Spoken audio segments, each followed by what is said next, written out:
This is what permanent blindness looks like. It looks like nothing.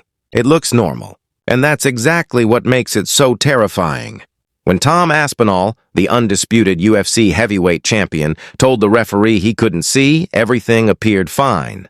His eye didn't look swollen red or bleeding on camera. So the crowd turned on him. Was he lying? Was he looking for an exit from a tough fight? Or was he making the most difficult, life-altering decision a fighter can ever make to protect his sight? October 25th, 2025, UFC 321. This was meant to be Aspinall's crowning night. After a meteoric rise to the undisputed throne, this was his first defense, the moment to cement his legacy.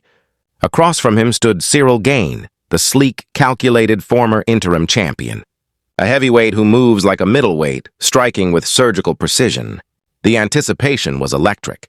The champion versus the technician. The first round delivered exactly what fans expected. A razor-sharp chess match. Aspinall pressed forward, trying to close the gap.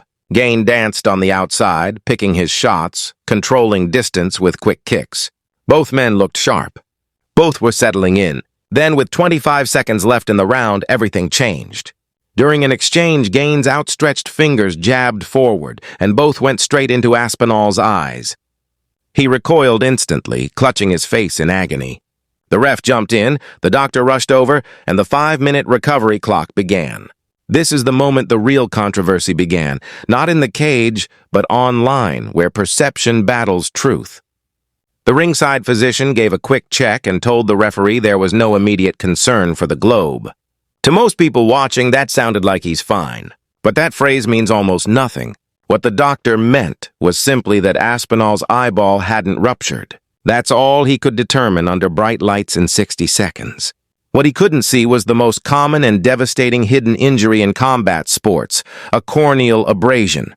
The cornea, that clear outer layer of the eye, is one of the most pain-sensitive parts of the human body. A deep scratch feels like sandpaper scraping your eye with every blink. Your vision blurs, your eye waters uncontrollably, and it reflexively slams shut. Now imagine trying to fight a 250-pound world-class striker while feeling that. Sports doctor Brian Sutterer called the backlash against Aspinall complete nonsense. His message was simple. If a fighter says they cannot see, the fight must be stopped. Anything else would be reckless. But fans brought up the ghost of Michael Bisping, the man who fought and won a championship with one eye. They demanded Aspinall embody that same warrior spirit. They're missing the point. Bisping's story is not a blueprint. It's a warning. His detached retina nearly ended his career and could have blinded him completely. And Aspinall's description, "It felt like a finger touched the back of my eyeball," suggests the kind of trauma that can cause a retinal detachment. That's not just pain. That's potentially permanent blindness. He wasn't choosing between victory and defeat. He was choosing between his career and his vision. Later, from the hospital, he said, "I respect Bisping so much, but I wouldn't fight with one eye. No chance." That's not weakness. That's courage in its truest form. But it leaves one question echoing in every fan's mind. Why does this keep happening? Why are eye pokes so common in the UFC but not in other promotions? The answer might lie in a conspiracy theory that's not really a theory at all. The glove design. For over 20 years, fighters have criticized the UFC glove for its flat, rigid construction that naturally forces the hand open.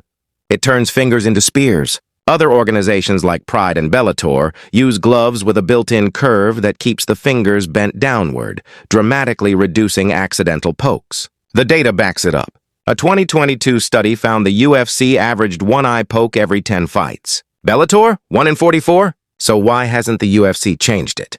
Some believe it's about money, avoiding licensing fees for safer patented gloves. Others suspect it's legal. Changing now could be seen as admitting the old design was unsafe, opening the door to lawsuits from past fighters. Whatever the reason, the result is clear. A flawed glove design and a weak penalty system make eye injuries inevitable. Tom Aspinall didn't quit.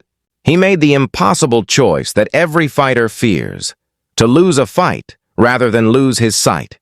That's the truth hidden behind the boos, the headlines, and the easy outrage. And if you want more breakdowns that cut through the noise and show the real story behind the sport, you know what to do.